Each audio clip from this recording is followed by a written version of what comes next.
All right, nepotism up. No, it's next. I'm sorry.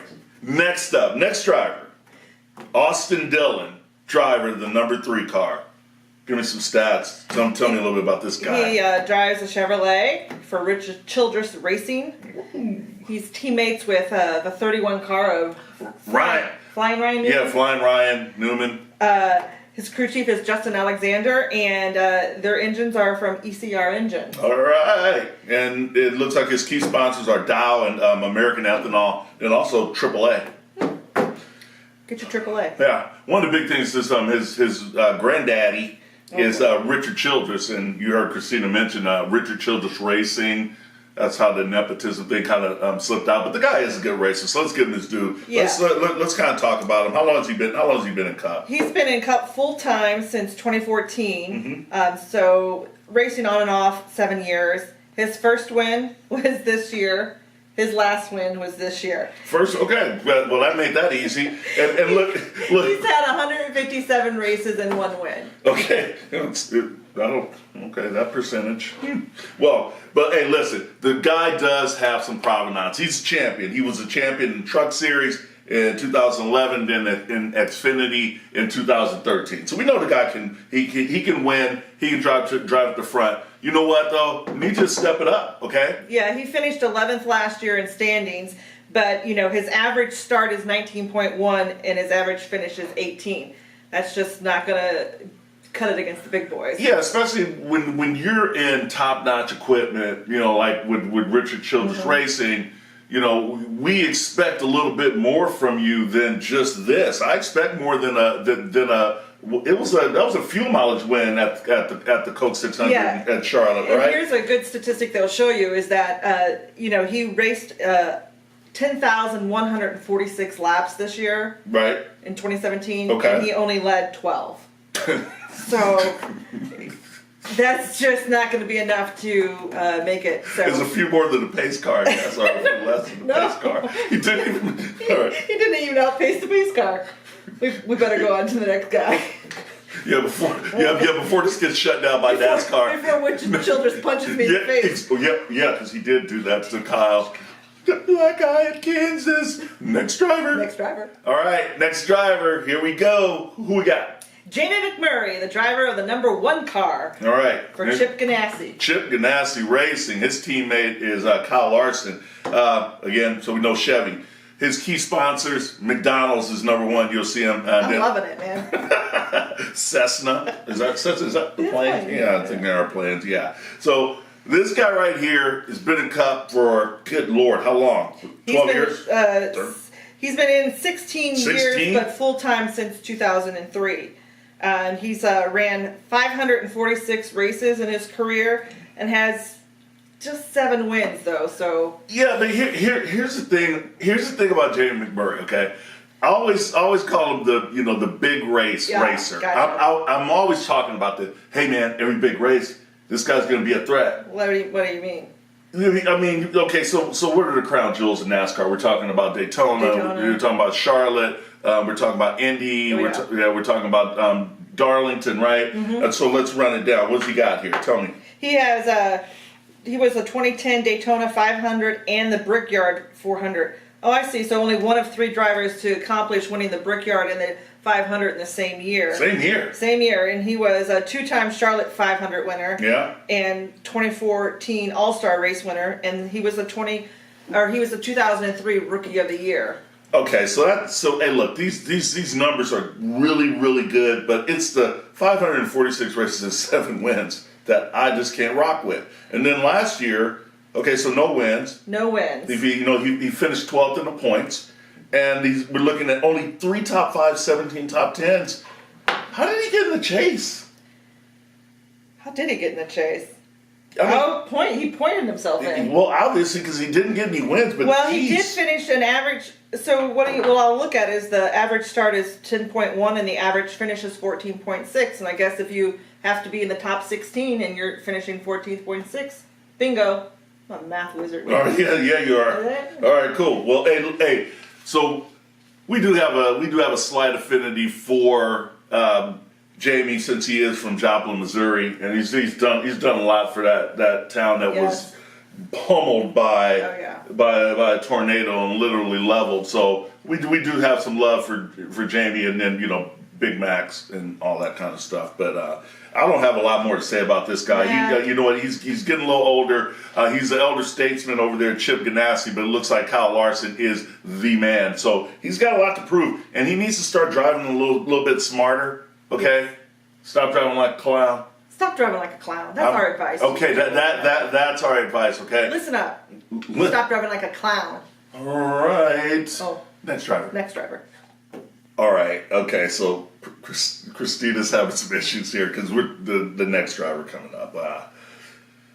Ricky Stenhouse Jr., the driver of the Ralph Fenway Racing 17. I call him Stinkhouse because he stinks on the track. You just had to get it out. I should have bet her money. I couldn't stifle myself. All right, so look, this guy's crew chief, Brian Patty. Again, he's Ford. He's from Olive Branch, Mississippi, and all right. Now here's the thing. He's been racing full time since 2013. here it comes, bro. Get ready for it, folks. 2013. Okay. So 7 years, 184 races, Okay. 2 wins. Yeah, but they all came. Didn't both of them come like last year? Yes. And they were both at super speedways, I believe, right? That's because a donkey could win at a super speedway. Hee-haw, hee-haw. He's coming across the finish line saying hee-haw, hee-haw. So he finished 13th last year because he had those 2 wins, but 4 top 5s and 9 top 10s. Like, whatever. He started 15.9 as his average start. Okay. With an average finish of 17.1. I'm all over these stats too. You shouldn't finish what your car number is unless you're Jamie McMurray. That's a good stat. Okay, let's go Xfinity though. 2011, 2012 champion in Xfinity Go had back 8 there. wins. What? Did you say go back there? He probably will be going back there if he keeps doing what he's doing. And then he was the Rookie of the Year in Xfinity in 2010. I mean, there's not a lot to say about this guy. I mean, he's almost to me a little bit unlikable. I don't want to turn you guys against this guy, but he was most famous for dating Danica Patrick, and then like when allegedly, okay, reckless speculation. I'm getting ready to speculate. If you like it, then you better put a ring on it. If you like it, then you better put a ring on it. And he didn't, and Danica said, "Peace out." Well, I mean, Jesus, but you know what? She had a soft landing with Aaron Rodgers. How you love that, Stinkhouse? We're kind of done with you, dude. Yeah. Literally, I nothing. Next friggin' driver. Next up. Kurt Busch, driver of the 41 car for Ford, Stuart Haas since 2014. Love this guy. Love this guy. I don't care what happens, man. He's like the bad boy. He gets in so much trouble, but I love him, okay? Okay. He was like dating like some CIA lady. It was crazy. She's coming back to the coach like in bloody dresses and stuff. It was awesome. Allegedly. Okay, more reckless. Reckless speculation. All right, so look, Stuart Haas Racing, as Christina said, is Ford Racing. His primary sponsor is Monster Energy, actually. And it was up in the air if he was going to be coming back. He didn't sign till late.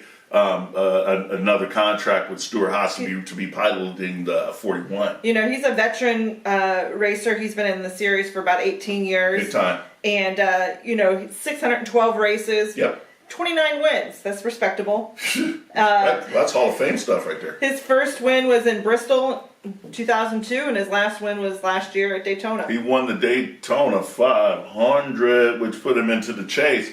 He ran into a lot of problems. Like how many times was he running at the finish, and how many times was he on lead lap? The lead lap, he only finished on the lead lap 22 out of 36 times. So yeah, that's a problem.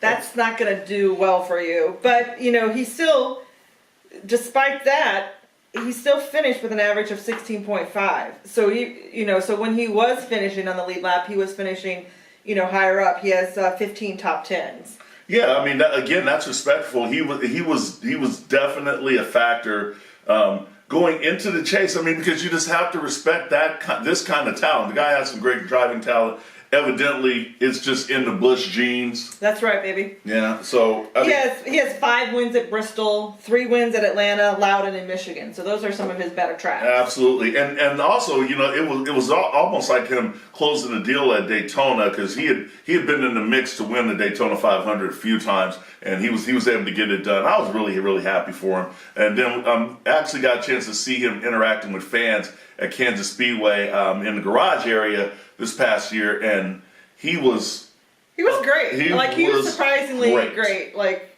very acceptable to people coming up to him and taking pictures and For taking sure. time. So, good job. absolutely. So again, this guy, I mean, he is a little bit older, right? But if you're looking for a solid driver, I mean, you really can't go wrong with him, because he's going to be competing every race as well. He's going to take anything off. And guess what? There won't be a dull moment. No. Next driver. Here comes the hot step. Who's next? Load it up. Casey Kane, driver of the 95. 95. Well, The numbers go that high. he spent many years racing for Hendrick Motorsports under the 5 car. Yeah, he was with Ray Evernham racing also, and that's where he cut his teeth. And then he was with Richard Petty Motorsports. But he's had a few make or break years, and so make or break. make or break years where he just hasn't finished where he should. I'm gonna give you guys a tip. I'm sorry to Okay. interrupt you, but Give it a tip. anytime you hear a driver say this is a make or break season for him, that means he's broke. Oh. Okay, so as soon as we heard that about Casey Kane, the writing was on the wall, and Michael Jackson? But yeah, so listen. All So, right. and this is I'm going to give you a for instance. All right. This guy, he wins the Brickyard 400 last year. Yes, that's right. That's right. That's right. And he still gets fired. No. He wins the Brickyard, makes chase, and still gets fired. Give Yeah. me some stats. That's because- I want the 2017 stats first. There, statistician, Well, he finished 15th, statistician, but- stition, superstition. but he only had 3 top 5s and 6 top 10s over the season. And so Did he race all the races? he raced all the races. He was on the lead lap finish only 20 times. So, yeesh. His Tough average. watch. I'm not recommending this guy. Aw, little Casey Kane. I'm sorry, man. 19.4 is his average finish. All right. And so, but he does seem to run well at Charlotte. He has 4 wins there. Over his career, he has 504 starts Okay. with 18 wins. All right. There's a lot of drivers that don't have 18 wins. That's okay. So, all right. Are we putting him in the hall? Is he in the hall? He's not in the Hall of Fame, but I'm just Is he saying. in the hall of maybe? No, I'm just saying there's a lot of other drivers. Is he in the hall of blame? At least he's not in the Hall of Shame. How Okay. about that? Yeah, exactly. And you know what? I'm gonna stop making fun of him, because you know the guy's fault. He was a popular driver for a long time, but right now is when we're going to find out about some driving talent, because he's going to be with this Levine Family Racing, which it almost sounds like a flea market store or something, doesn't it? Come to Levine Family Market. Come on down. Come on down. Sale, sale, sale. 100 crazy straws for 99 cents. That's their number one deal. Can we go? I know. Well, no, we bought those yesterday. Okay. Okay, so he has to perform with Levine Family Racing. Because guess what? He's going to be in some lesser equipment. So we're going to see how much that driver talent is going to stand up. If not, Well, make here's the or thing. break. If you're not- It's a make or break year for him. If you're not winning in Hendrick gear, it's going to be hard to win in Levine gear. All right, well, So we might as well just go to yeah, next driver. next. Not recommended.